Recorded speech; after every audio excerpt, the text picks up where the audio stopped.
Pao. Tulog na yung mga bata.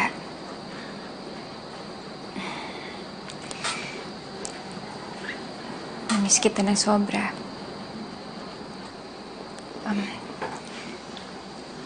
Kung gusto mo, may guest room kami.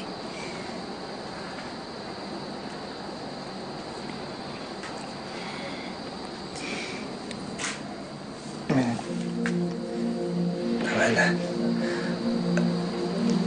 Pagod din ako eh. Papa, pagod ka ba talaga?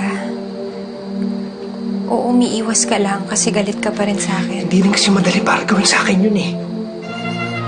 Naisip ko pa yung kalokohang ginawa ninyo. At hindi lang naman yung sagot para mawala yun.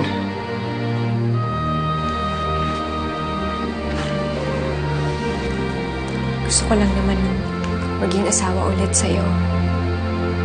Ako din. Pasensya na pero ewan ko. Hindi na natural sa akin para gawin to eh. Pasensya na.